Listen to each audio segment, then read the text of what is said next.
Hi, I'm Dr. Karen Curry Parker here with your weekly quantum human design energy forecast starting for on the week of February the 10th, the week of Valentine's Day.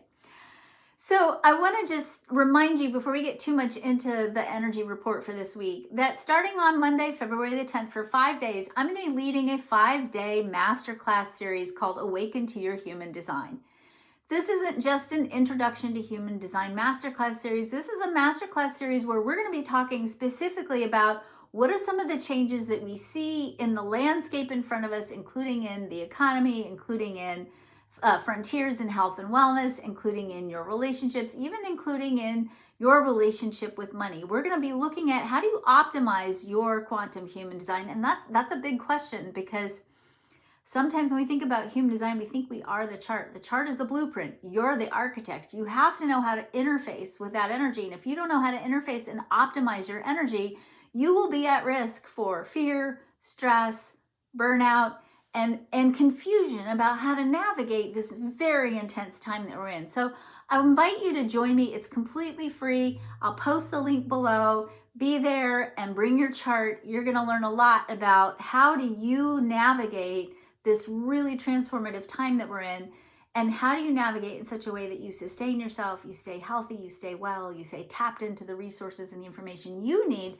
to be able to effectively navigate this time of uncertainty.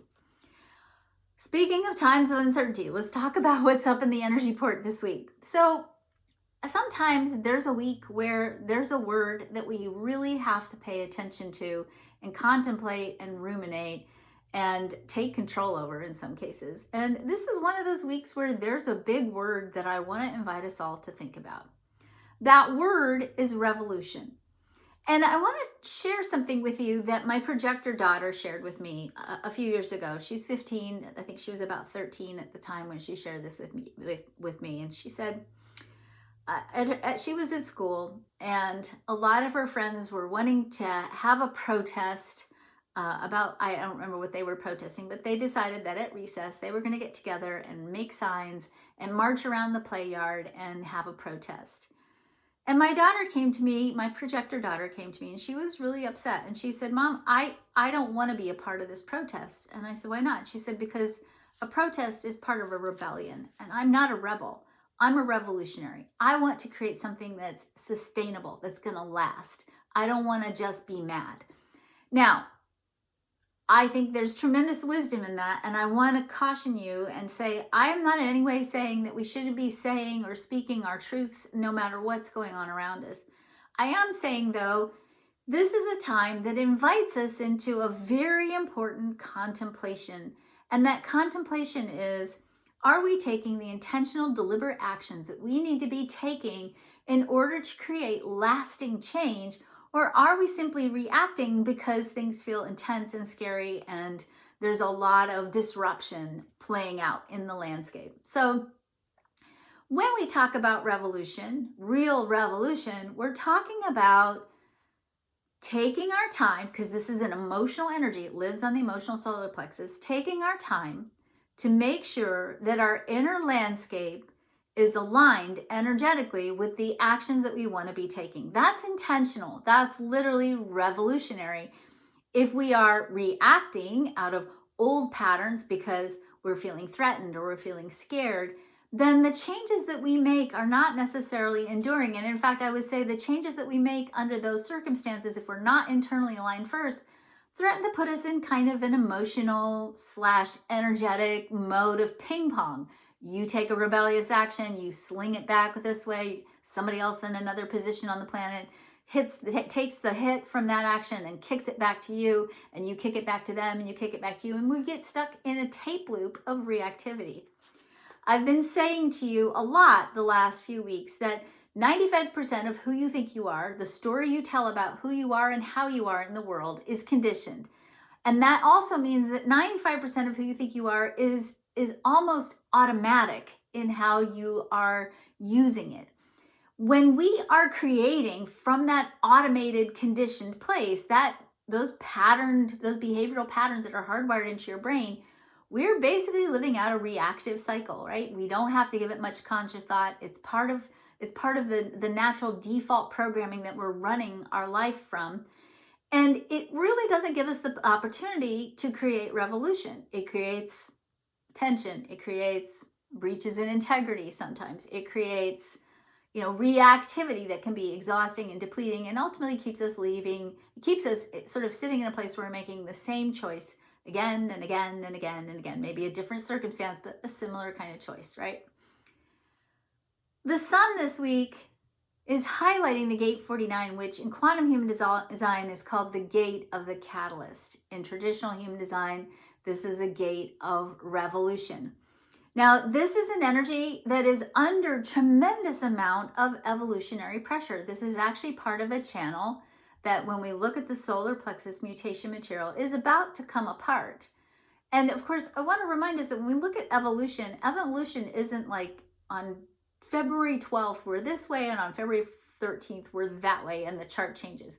Evolution, and this is according to Ra in the solar plexus mutation materials, evolution takes hundreds of years. It takes time. And so this evolution has been playing out already in the human narrative, in the human story, and will probably continue to play out in the human story for another 100 years. So it's not a fast, quick, one day we're like this and the next day we're like this kind of energy. It's a gradual progression.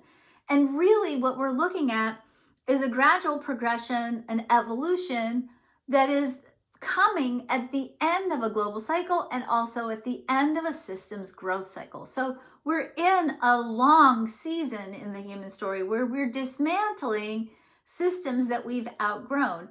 And I would say, again, anything that has the word system associated with it, the healthcare system, the education system, the government system, that these are all things that are subject to being dismantled.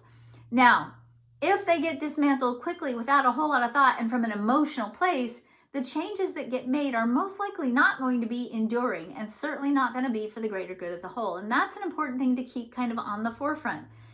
There is definitely change that is necessary, right? We have outgrown our capacity to run the systems we've been running for the last 100, 150 years.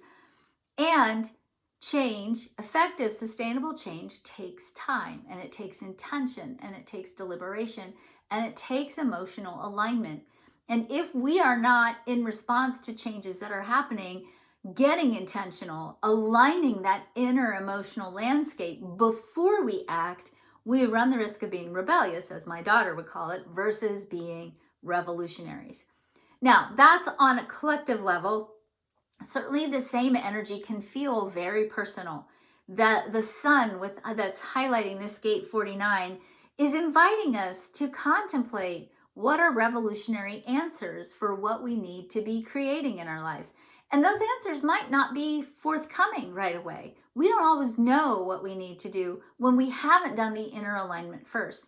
And again, I want to be really clear. I am definitely not saying don't take action when it's time to take action.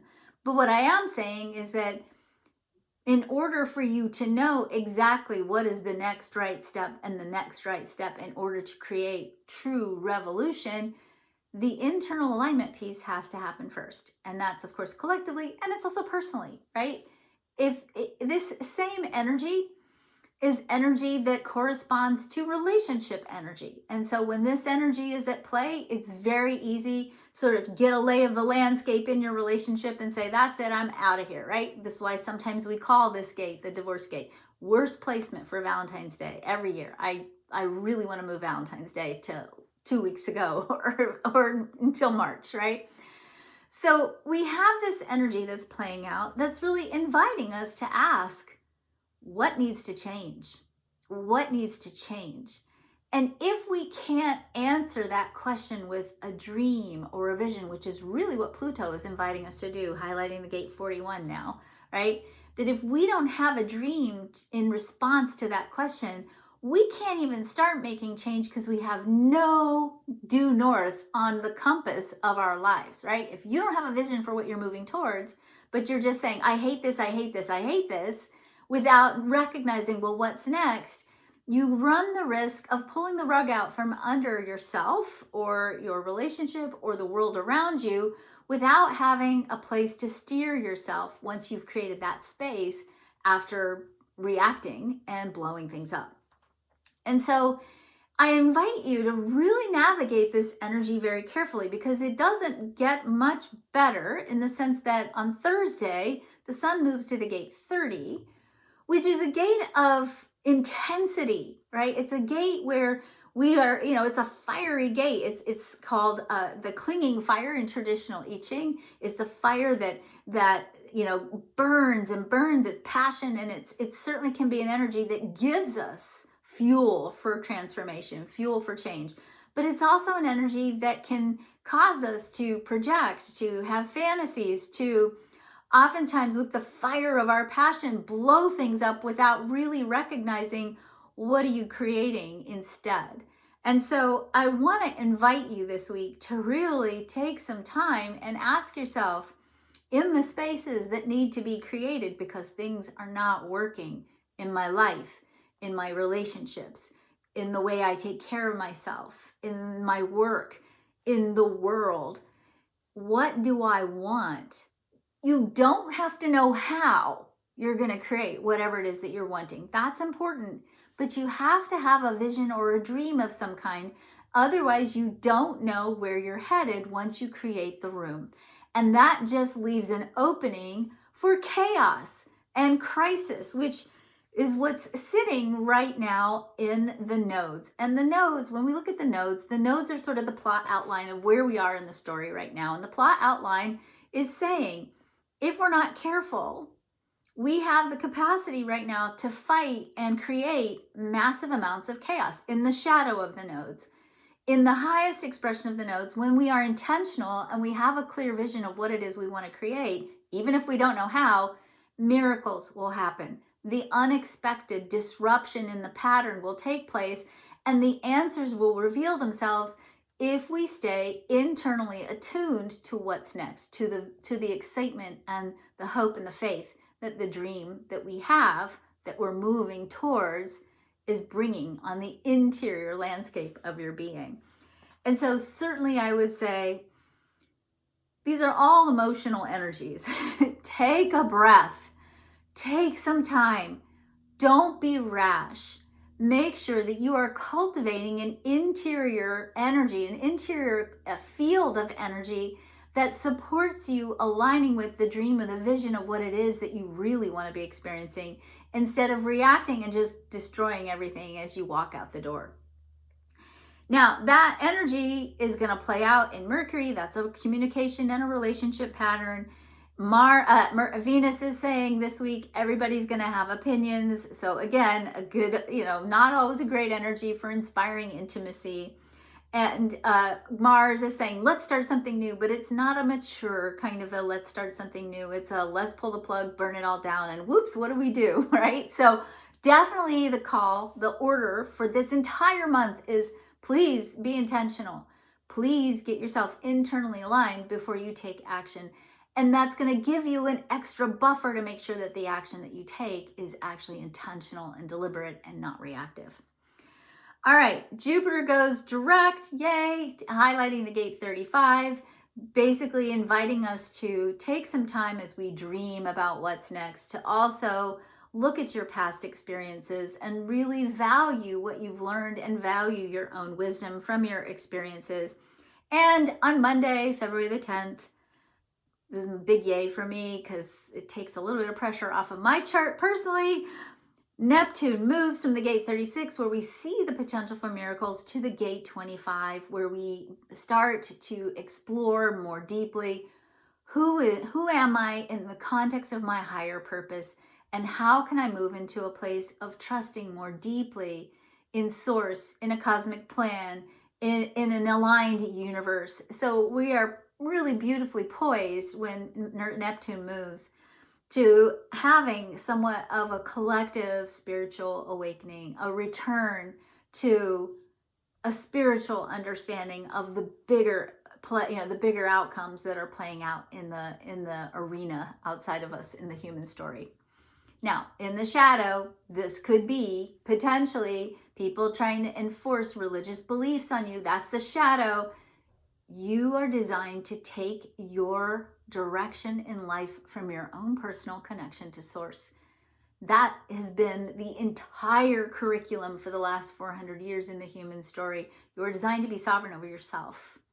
You are not designed to be sovereign to a king or a church. You are designed to be sovereign unto yourself. So be your own priest or be your own priestess.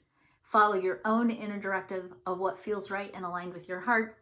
Get yourself emotionally aligned on the internal landscape. Curate your inner and outer environment so that it is self-generous and it also is in a high vibrational state. It is okay to check out and not read the news every day if you need to in order to stay connected to faith, source, and your natural human capacity. You will know what you need to know when you need to know it. You'll know exactly what you need to do if you keep that internal environment pure. So take good care of yourselves. I'm not saying don't act. I'm saying act with intention and inner alignment. It's going to give you a lot better, a lot stronger of a foundation from which to start a revolution rather than a rebellion. That's what I got for you this week. Love each other well. Be good. Take care of yourselves. I'll see you next week.